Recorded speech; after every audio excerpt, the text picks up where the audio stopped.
में जो है चीज़ें जो हमें पहले सीखनी है, ये फर्स्ट 2 चैप्टर्स में इसमें वही चीज़ जो है उसमें क्या है कि आपका मुहूर्त। मुहूर्त का शाब्दिक अर्थ होता है 2 घटी का समय। 1 घटी आपकी 24 मिनट की तो 2 घटी आपकी 48 मिनट की। 48 मिनट का वो समय क्षण विशेष जो आपके ग्रहों की स्थिति, समय, काल, पंचांग की परिस्थितियाँ और उन सब का जो कॉम्बिनेशन है कि उन सब से जो कॉम्बिनेशन अच्छा वो समय मिले, जो आप जो भी कार्य करना चाह रहे हैं उसकी सफलता उसमें और वृद्धि हो जाए और वो आपके लिए शुभ हो जाए। पंचांग में हम देखते हैं क्या क्या चीज़ें देखते हैं, आइडिया है आपको? 5 चीजें देखते हैं, तिथि, नक्षत्र, करण, योग और नक्षत्र और दिन, वार, इन सबसे मिलकर पंचांग बनता है। तो अब इन सब के कॉम्बिनेशंस जो है वो कैसे कैसे बनेंगे और कौन सा कॉम्बिनेशन अच्छा है और कौन सा खराब है जो हमें मुहूर्त के लिए नहीं चुनना है, वो सब आपको बताया जाएगा। ठीक है। बात सर्वप्रथम आती है तिथि।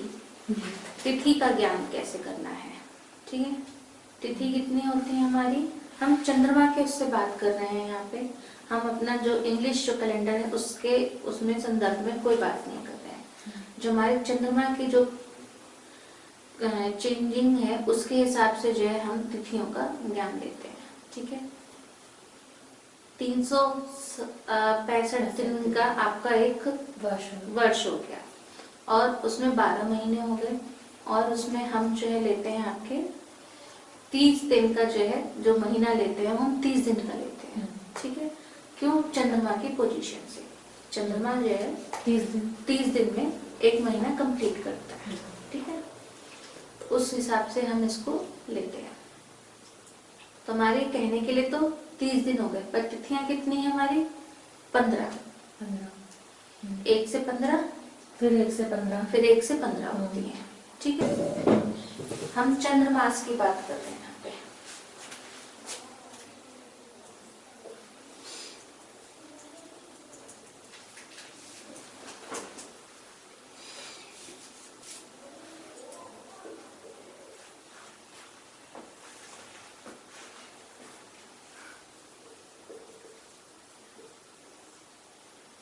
एक जगह आती है अमावस्या।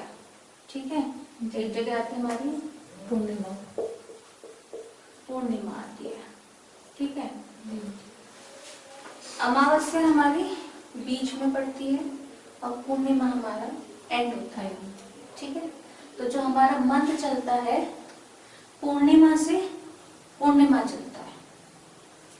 समझ में आई बात? ये हमारा क्या है? कृष्ण पक्ष है और ये हमारा शुक्ल पक्ष हो गया। ठीक है। शुक्ल पक्ष के एंड में पूर्णिमा आती है और कृष्ण पक्ष के एंड में अमावस्या आती है। पर जो हमारा मंथ स्टार्टिंग होती है हमारे नॉर्थ इंडिया में, उत्तर भारत में जो है जनरली जो यूज करते हैं महीना वो पूर्णिमा से अमावस्या नहीं, अमावस्या तो नहीं, पूर्णिमा से, हाँ, पूर्णिमा से पूर्णिमा चलता है। ठीक है। एक पूर्णिमा से दूसरी पूर्णिमा तक का जो हमारा टाइम है वो हमारा 1 मास कहलाता है। ठीक है। ये यहाँ पर ध्यान देने वाली बात है। कहीं कहीं पर जो है वो अमावस्या से अमावस्या चलता है, ज्यादातर हिमाचल इधर की साइड में चलता है और शायद गुजरात वगैरह इन सब भी चलता है। पर हमारी तरफ जो फॉलो होता है, जिधर हम रहते हैं हमारी तरफ फॉलो होता है पूर्णिमा से पूर्णिमा। तो कभी कंफ्यूज नहीं होना है। पूर्णिमा से पूर्णिमा, पूर्णिमा हमारी आती है यानी कि 30वीं तिथि जो होगी वो हमारी पूर्णिमा होगी। ठीक है। 1 से 15 मंथ का नेम जो है ये 30 मतलब पूर्णिमा के बाद चेंज हो जाता है। हाँ, पूर्णिमा के बाद जो हिंदी मंथ का नेम है। हाँ, हिंदी मंथ का नेम जो है पूर्णिमा के बाद चेंज हो जाता है। ठीक है। भाई कभी कभी कैलेंडर में देखते थे जब हिंदी मास, तो उसमें मालूम नहीं था, तो वही कंफ्यूजन रहता था कि अभी तो ये पूर्णिमा के बाद दूसरा मंथ क्यों चेंज हो गया। पूर्णिमा से पूर्णिमा हमारा महीना चलता है। ठीक है। पूर्णिमा के बाद जब हमारा नया मास शुरू हो जाता है। ठीक है। और जो कृष्ण पक्ष है उसके एंड में अमावस्या आती है, जो शुक्ल पक्ष है उसके एंड में पूर्णिमा आती है। ठीक है, तो ये उत्तर भारत में हम लोग का ये पूर्णिमा से पूर्णिमा चलता है। हाँ, पूर्णिमा से पूर्णिमा चलता है। ठीक है, ये हमारा एक मास हो गया ना, चंद्रमास हो गया ये।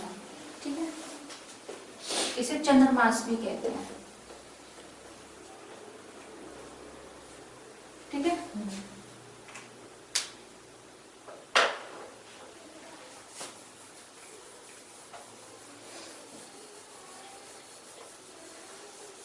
अब आता है तिथियों का भी डिवीजन।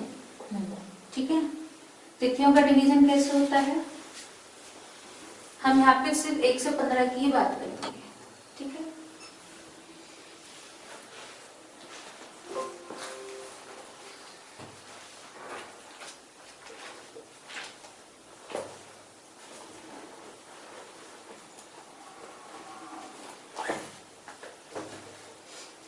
ठीक है, ये हमारी तिथियां हैं। ये हमारा जो सेट है, ये वाला, सॉरी, ये वाला सेट जो है, ये हमारी कहलाती है नंदा। इसके बाद हमारी आती है भद्रा। इसके बाद ये हमारा सेट है जया। इसके बाद हमारा ये सेट है रिक्ता। और ये हमारा सेट जो कहलाता है ये पूर्णा कहलाता है। ठीक है, पूर्णा यानी अपने आप से पूरा पूर्ण है। रिक्ता खाली है। जया जो है हमारी विजय का है। भद्रा भी हमारी अच्छी कहलाती है। नंदा यानी कि पहली। और जो हमारी पहली जो होता है पहला, इसको हम जनरली प्रतिपदा भी कहते हैं और पड़वा भी बोलते हैं। ठीक है, बात समझ में आ गई। डिवीजन जो 1, 6, 11 है वो नंदा है। 2, 7, 12 हमारी भद्रा है। 3, 8, 13 जया है। 4, 9, 14 रिक्ता है। 5, 10, 15 पूर्णा है। ठीक है, इसके बाद आता है एक और डिवीजन कि कौन शुभ है अब कौन अशुभ है। ठीक है,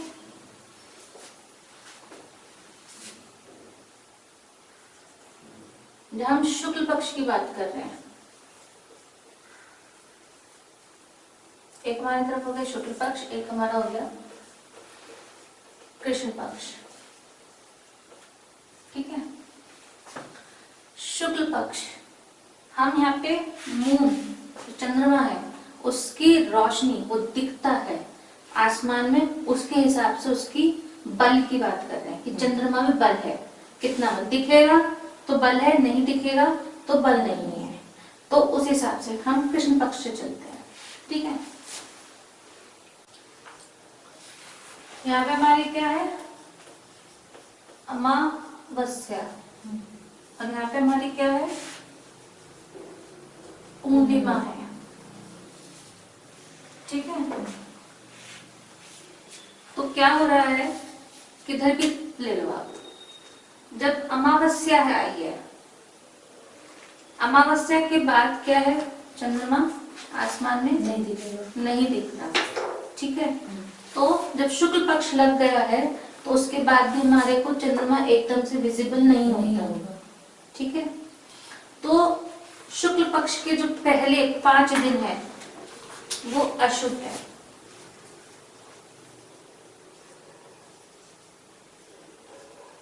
ठीक है, इसके बाद से जो 5 दिन के बाद से थोड़ा थोड़ा चंद्रग्रहण शुरू होता है। तो ये जो बीच का सेट है क्या है, मध्यम है।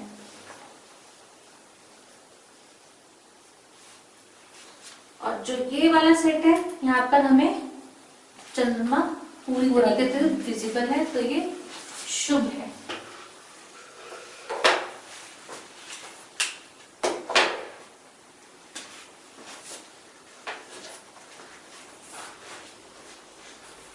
ठीक है, समझ में आई बात? अब यहाँ पे क्या थी, पूर्णिमा है। तो जब कृष्ण पक्ष स्टार्ट हुआ तो यहाँ पे हमारे को मून विजिबल है। धीरे धीरे घटना शुरू होगा, एकदम घटेगा नहीं। तो ये क्या है, शुभ है। ठीक है, अब घटता जा रहा है, एकदम से गायब नहीं हुआ है। तो ये क्या है, ये वाला सेट 6 से 10 वाला, ये अगेन मध्यम है, और ये वाला जो सेट है यहाँ पे तो गायब हो गया, तो ये क्या हो गया हमारा, अशुभ हो गया। ठीक है, तो हम इस हिसाब से चयन करते हैं कि हमारे को जब किसी को मुहूर्त निकाल के देना है तो चंद्रमा का बल देखेंगे। ठीक है, चंद्रमा का जो बल देखने की बात है वो यही है कि हमारे को जो चंद्रमा है वो आसमान में विजिबल होना चाहिए। तो किस किस टाइम पे विजिबल होता है, तो हमारे लिए कौन सा बेस्ट है, तो हमारे को क्या है, ये वाला जो सेट है कृष्ण पक्ष से जो है एकादशी से लेकर शुक्ल पक्ष की पंचमी तक इसको त्याग देना चाहिए। वैसे जनरली कहते हैं अष्टमी तक त्याग देना चाहिए, अष्टमी से जो है वो उसके बाद अच्छी तरीके से दिखाई देता है। ठीक है, अब आती है हमारी गणनांक तिथि। गणनांक तिथि उस चीज को कहते हैं कि जब एक चीज एक सेट खत्म हो रहा है और दूसरा सेट स्टार्ट हो रहा है तो उसको हम गणनांक कहते हैं। ठीक है, तो गणनांक तिथियां कौन सी होंगी, जब हमारी नंदा तिथि जो आपकी पूर्णा तिथि है वो खत्म होंगे और नंदा तिथियां स्टार्ट होगी, तो वो टाइम हमारा क्या कहलाएगा, गणनांक तिथि कहलाएगा। ठीक है, वो टाइम जब एक खत्म हो रही है दूसरी लग रही है। ठीक है, मतलब एक सेट पूरा खत्म होकर जो नया सेट स्टार्ट होगा। ठीक है, तो हमारी नंदा कौन सी है, ये आपकी कहते हैं पूर्णा कौन सी हमारी, 5, 10, 15, 10, 15, और ये हमारी क्या हो गई पूर्णा। ठीक है, अब 15 जब खत्म होगी इसको उल्टा लिख लेते हैं, 15, 10, 5, जब हमारी ये खत्म होगी पूर्णा 15, तो हमारी कौन सी स्टार्ट होगी, प्रतिपदा। ठीक है, 11, 10 के बाद 11 आएगी, इसके बाद 6। ठीक है, तो ये जो सेट है हमारा ये क्या कहलाता है, गणनांक तिथि कहलाता है।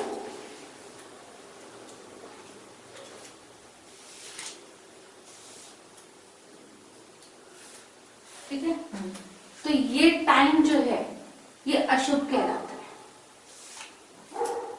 जब एक खत्म हो रहा है सेट और नया स्टार्ट हो रहा है तो गणनांक जो टाइम है ये हमारा अशुभ कहलाता है। तो ये टाइम हमें सिलेक्ट नहीं करना है। ठीक, इसके बाद तिथियों में आता है तिथि वृद्धि और तिथि क्षय। ठीक है,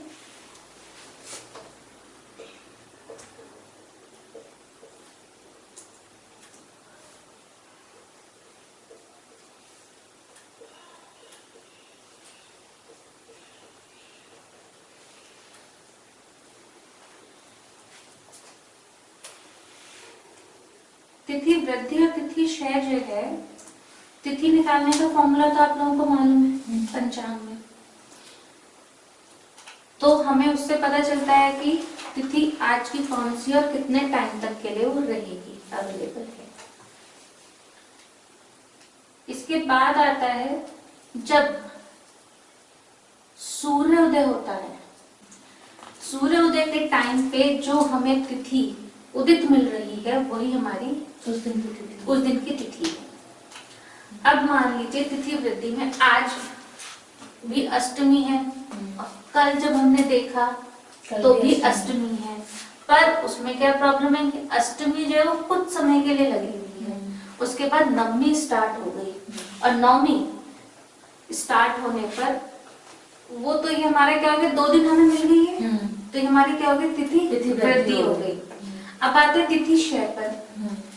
मान लीजिए नवमी स्टार्ट हुई, नवमी अगर अगले दिन सुबह है तो हमें नवमी मिल गई, नवमी हो गई। ठीक है, ऐसे ही चलता रहा, नवमी 10, 11 ऐसा चलता रहा, तो यहाँ पे तो हमारी तिथि वृद्धि लग गई।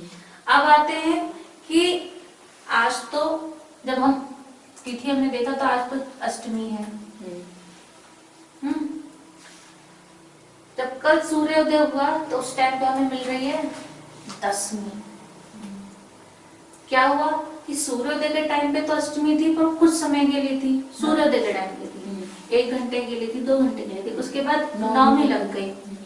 पर नौमी क्या हुई, जब दूसरे दिन हमारे जब सूर्योदय हुआ तो उससे पहले ही फिनिश ऑफ होगी, तो इसलिए हमें वो नहीं मिली। ऐसा नहीं है कि तिथियां होती नहीं है कि पूरी ही गायब हो जाए, ऐसा नहीं है, होती है पर उसका टाइमिंग होता है। अगर वो सूर्योदय के टाइम पे नहीं मिली, एक सूर्योदय से दूसरे सूर्योदय पर अगर वो नहीं मिली तो वो हमारी क्षय हो गई। ठीक है, तो तिथि वृद्धि और तिथि क्षय ये दोनों ही गलत हैं किसी भी मुहूर्त के लिए। कि आप सोचो वृद्धि है तो अच्छा मानते हैं, नहीं, तिथि वृद्धि और तिथि क्षय ये दोनों ही अशुभ हैं, हमें इनका भी चयन नहीं करना है मुहूर्त में। ठीक है,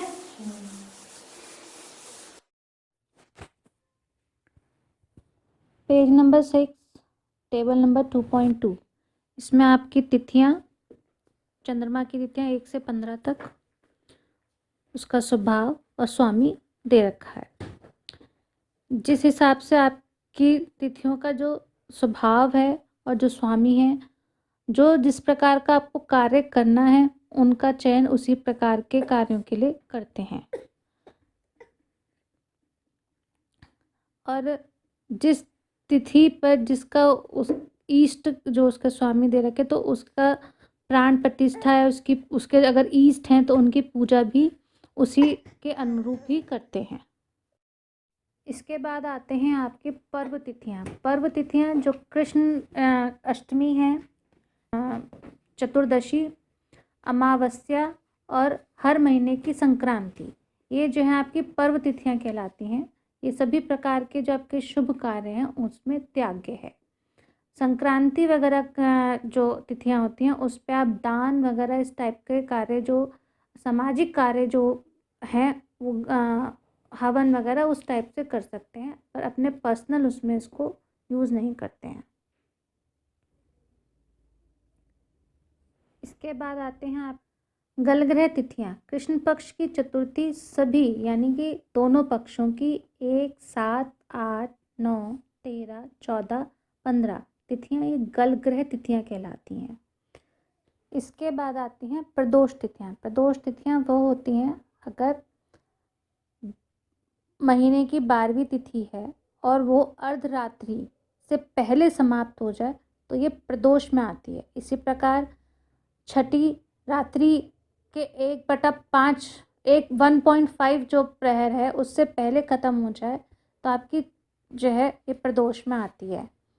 तीसरी तिथि अगर रात्रि के पहले पहर में ख़त्म हो जाए तो यह प्रदोष में आती है। प्रहर को कैलकुलेट करने का कैसे है, पूरे दिन का जो हम लेते हैं उसे 8 पहर में लेते हैं, तो सूर्योदय से सूर्यास्त तक का जो 4 हो गए और सूर्य अस्त से सूर्य उदय तक का जो रात्रि का टाइम है वो 4 हो गए। तो इस तरीके से हम 4 उसमें इसको 4-4 करके डिवाइड कर लेते हैं, तो ये आपका जो एक प्रहर का मान जो है 1/4 जो है वो निकल के आ जाएगा कितना है पर्टिकुलरली। तो ये प्रदोष तिथियाँ कहलाती हैं। इसके बाद आती हैं आपकी अनंध्याय तिथियाँ। अनंध्याय तिथियाँ आषाढ़ का जो महीना है उसकी शुक्ल पक्ष की 10वीं तिथि, जेठ का जो महीना है उसकी शुक्ल की द्वितीय तिथि, पौष शुक्ल की एकादशी, माघ शुक्ल की द्वादशी और सब जो मास हैं जितने भी टोटल आपके मास हैं उनकी 1, 8, 14, 15 और संक्रांति तिथियां जो होती हैं ये अनंध्याय तिथियां होती हैं। तो ये विशेषकर जो आपके उपनयन यानी आपका जनेऊ संस्कार और शिक्षा के मुहूर्त में जितने हैं ये त्याज्य होती हैं। इसके बाद हम आते हैं नक्षत्र पे। हमने तिथि देख ली, अब पंचांग के नेक्स्ट पार्ट नक्षत्र पे आते हैं। जिस प्रकार हम जानते हैं कि हमारे 27 नक्षत्र होते हैं, पर जब हम मुहूर्त की बात करते हैं तो हमारे इसमें 28 नक्षत्र होते हैं। 28वां नक्षत्र कौन सा? अभिजीत नक्षत्र, जिसकी प्लेसमेंट कहाँ पर होती है? उत्तराषाढ़ा का अंतिम पद और श्रवण जो आपका नक्षत्र है उसके प्रथम जो 4 घटी का जो समय है वहाँ पर आपकी जो है इस अभिजीत नक्षत्र की प्लेसमेंट होती है, यानी कि मकर उसके बीच में उसकी प्लेसमेंट हम उसको लेते हैं। इसके बाद हमारे जो है नक्षत्रों का वर्गीकरण, उसके स्वभाव के अनुसार उसका वर्गीकरण होता है। जो ध्रुव को कहते हैं हम स्थिर, सेकंड है हमारा चर जो चलायमान हो गया, उग्र यानी कि क्रूर स्वभाव, मिश्र यानी साधारण, क्षिप्र लघु, मृदु यानी मैत्री, और तीक्ष्ण दारुण। ये 7 जो है इसके डिविजन्स हैं। ठीक है, अब इस हिसाब से इनका चयन है। ध्रुव स्थिर, स्थिर कौन कौन से हैं आपके? उत्तरा फाल्गुनी, उत्तराषाढ़ा, उत्तरा भाद्रपद, रोहिणी। और ये रविवार के दिन पड़े, ठीक है, रविवार हो और रविवार के दिन हो तो ये क्या होता है? ध्रुव स्थिर है, अच्छे हैं। ठीक है, इनमें किस टाइप का कार्य करना चाहिए? जो स्थिर हमें रखना है कार्य, उस टाइप का जो कार्य है उसके लिए हम इनको लेते हैं। अब स्थिर टाइप के कार्य कौन कौन से आपके? जैसे कृषि संबंधी कार्य है कि मेरी फसल टिक जाए, अच्छी रहे, उसके लिए है। उपनयन संस्कार के लिए है, आपको अपना कोई कार्य करना है, घर बनाना है, नींव रखनी है, तो ये क्या है हमारे इसमें स्थिर जो नक्षत्र है वो लिए जाते हैं कि हमारी इसमें स्थिरता बनी रहे। ठीक है, इसके बाद आते हैं चर। चर कौन से? स्वाति, पुनर्वसु, श्रवण, धनिष्ठा, शतभिषा और सोमवार का दिन हो। ठीक है, तो ये हमारे चर नक्षत्र हैं। चर यानी कि चलायमान, जो हमारे को चलने वाले जो कार्य हैं उसमें हम उनको चयन करते हैं। जैसे यात्रा है आपकी, बिजनेस चलने वाला हो हमारा, वो इस टाइप के जो कार्य हैं वो इसमें करे जा रहे हैं। ठीक है, उग्र, पूर्वा फाल्गुनी, पूर्वाषाढ़ा, पूर्वा भाद्रपद, भरणी, मघा और मंगलवार का दिन। ठीक है, उग्र पहले जो आज भी की तो छोड़ो, उस टाइम में पहले किसी को घात देनी है, किसी पे आक्रमण करना है तो वो सफल रहे, तो इसलिए वो उग्र नक्षत्रों का इस्तेमाल करते थे। किसी की हत्या करनी है तो इस टाइप के जो उसमें जो है इसको ये लेते थे। विष संबंधी दवाइयों की खोज भी इसके अंदर करी जाती है, मतलब जो उग्रता प्रदान करते हैं आपको, इस टाइप की जो चीजें हैं वो इसमें करी जाती हैं। इसके बाद आते हैं मिश्र। विशाखा एवं कृतिका नक्षत्र बुधवार का दिन हो। ठीक है, तो ये साधारण स्वभाव के हैं। तो इसमें अग्नि संबंधी कार्य जो है, धातुओं को गर्म करना, गलाना, ढलाना, सजाने संवारने का कार्य जो है वो इसके अंदर किया जाता है। ठीक है, क्षिप्र लघु, हस्त, अश्विनी, पुष्य, अभिजीत नक्षत्र गुरुवार का दिन हो, ये क्षिप्र नक्षत्र है। तो दुकान का निर्माण करना है, विक्रय, शिक्षा प्रारंभ करने, गहने जवाहरात बनवाने, इन सब का जो कार्य है वो उसमें करा जाता है।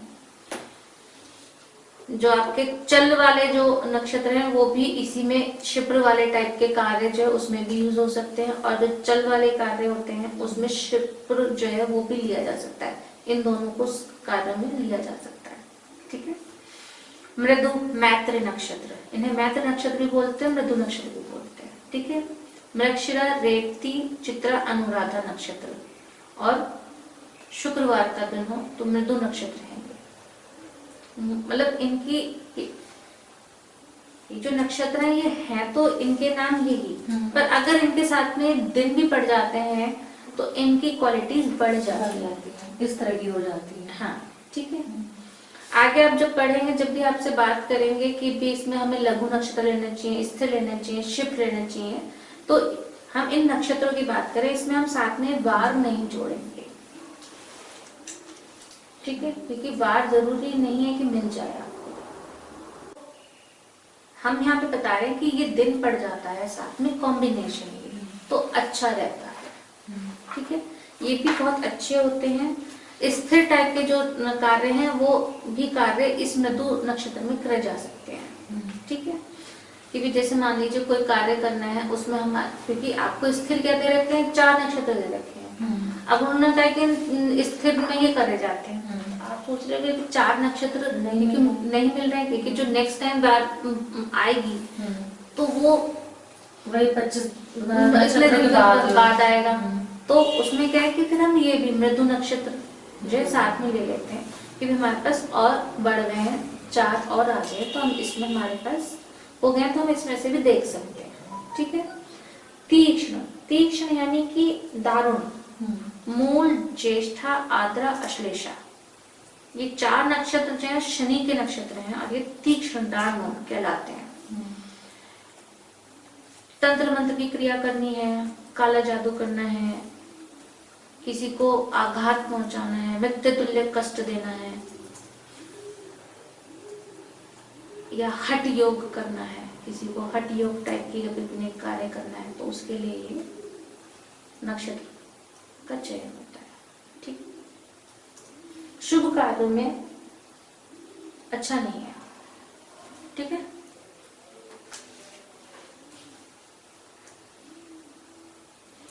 इसके बाद आते हैं 3 टाइप के नक्षत्र होते हैं। ये तो हमारा था वर्गीकरण, जो वो हमने नक्षत्र की कई टाइप के वर्गीकरण हैं। ये जो 7 वर्गीकरण, ये देखिए, एक और होता है वर्गीकरण, इसमें हम उसको कि ये उधरमुखी, अधोमुखी और त्रियकमुखी। तो उधरमुखी नक्षत्र जो ऊपर की तरफ देखते हैं, यानी जमीन से ऊपर की तरफ जो देखते हैं वो उधरमुखी हैं। जो जमीन से नीचे की तरफ देखते हैं वो अधोमुखी हैं, और जो सामने तिरछा देखते हैं, सामने तो देखते हैं पर तिरछा देखते हैं, वो त्रियकमुखी हैं। तो ये किस टाइप के कार्य करने चाहिए इसमें? उधरमुखी में जो जमीन से ऊपर के कार्य हैं, बिल्डिंग बनवाना है, फ्लाईओवर बनवाना है, इस टाइप के जो कार्य हैं वो आपके जो ऊपर देखने वाले कार्य हैं, करने वाले कार्य हैं, वो उधरमुखी में होंगे। अधोमुखी में जमीन से नीचे वाले, नींव खोदना है, कुआं खोदना है, माइनिंग का काम करना है, इस टाइप के जो कार्य है वो अधोमुखी में करे जाते हैं। सड़क निर्माण है, यात्रा है, इस टाइप के, क्योंकि यात्रा क्या है, आपको सड़क पे करनी है, तो इस टाइप की जो चीज है वो क्या है, त्रियकमुखी में करा जाता है कार्य। ठीक है, और एक यहाँ पर पॉइंट उसका भी, फलित का भी बोलूंगी, कि अगर आप देखना कि किसी की कुंडली है, उसके अगर नक्षत्र, जो वर्गीकरण आपको दे रखा है इन नक्षत्रों का, वो आपको बताया हुआ है पहली फलित की क्लास में भी, फिर से रिपीट करूंगी, आपको वर्गीकरण तभी दिया हुआ है, उधरमुखी, अधोमुखी और त्रियकमुखी का। तो जितने नक्षत्र आपके देखना जिस व्यक्ति के उधरमुखी में होंगे, यानी कि ऊपर की तरफ देखने वाले, तो उनका जीवन जो है काफी अच्छा माना जाता है। वो फिर आगे बात करते रहेंगे, एक तरह से कि अच्छा पॉइंट है ये। ठीक है, ऐसी ही शीर्षमुखी जो राशि है, शीर्षोदय जो राशि होती है, आपके जितने ग्रह जो है शीर्षोदय राशि में बैठे हो, तो वो भी अच्छा माना जाता है कि इनका नाम जो है उसके हिसाब से उनकी आकृति क्या बनती है और उनके स्वामी कौन से बनते हैं। ठीक है, ये इसमें आपको दे रखा है, ठीक है, ये आप देख सकते हैं टेबल में। इसके बाद आते हैं हम तारा। ठीक है, तारा, जब भी हम किसी का वो निकालते हैं मुहूर्त, जब कोई पर्सन हमारे पास आता है तो हमें पूछते हैं कि आपका जन्म का नक्षत्र क्या है। तो जन्म के नक्षत्र से इसकी कैलकुलेशन होती है तारा निकालने की। तो जो तारा है 9 है, तो इसमें से आपका जो डिवीजन आपको देखना है कि कौन सा आपके लिए अच्छा है और कौन सा बुरा है। तो जो पहला है वो जन्म है, यानी पहला जो नक्षत्र पड़ा वो जन्म हो गया। और इसका डिवीजन, हमारे नक्षत्र कितने होते हैं? 27। और हमने डिवाइड किस में कर रखे हैं? 1 से 9 के उसमें हमने से डिवाइड कर रखा है। तो कैलकुलेशन भी हम 1 से 9 के इसमें डिवीजन में इसकी करते हैं कि 9 के बाद जो हम फिर 1 गिनेंगे, उसे 10 नहीं गिनेंगे। ठीक है, तो जब भी हमारा पहला आएगा वो हमारा क्या पड़ेगा, जन्म का हो गया, ठीक है। दूसरा क्या है हमारा, संपत्ति, संपत्त, संपत्ति नहीं संपत्त है, समझे, ठीक है। तीसरा विपत्त, चौथा शेम, 5 प्रत्ययी, 6 साधक, 7 वध, 8 मैत्र और 9 अति मैत्र, ठीक है।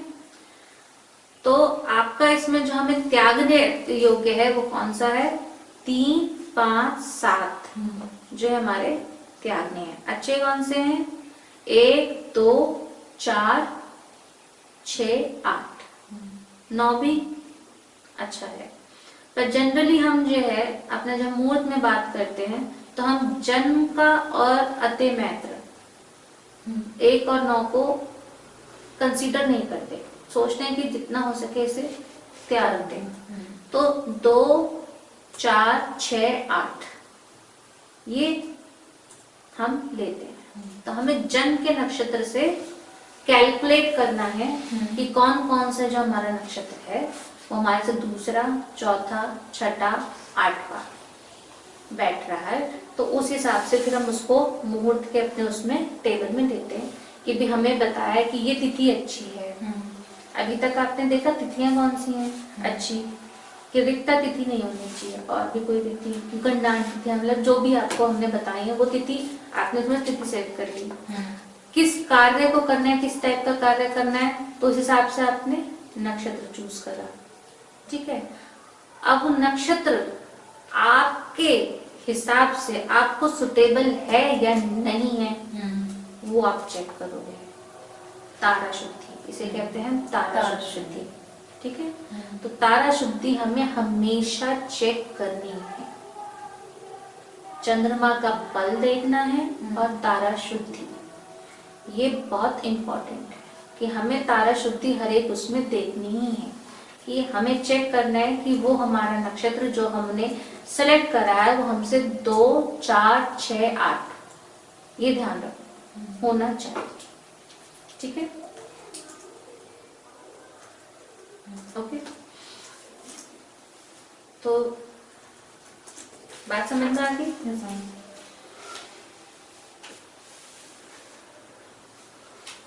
बस यहाँ पर एक और, अगर कोई मजबूरी पड़ी जाती है, ये वाले आपको चुनने पड़ जाते हैं जो हमें त्यागने हैं, तो वध तारा है तो हमें स्वर्ण का दान करना है, विपत्त तारा है तो गुड़ का दान करना है, प्रत्ययी तारा है तो नमक का दान करना है, और जन्म का तारा है तो सब्जियों का दान करना है, ठीक है। अगर कोई, क्योंकि पॉसिबिलिटी क्या है कि हमारे को परफेक्ट मुहूर्त नहीं मिलेगा, कभी नहीं मिलेगा, और चीजें बहुत अच्छी हैं, तो हम इसको फिर क्या कंसीडर करें, क्या करें, तो उसमें फिर ये चीज करा जाता है, ठीक है। अगर मजबूरी हमारी बन जाती है तो हमें फिर हम इस चीज का ध्यान रखते हैं, ठीक है। तो मुहूर्त की आज की आपकी क्लास यहीं पे फिनिश। अभी इतना ही समझने की और पढ़ने की ढंग से कोशिश करो।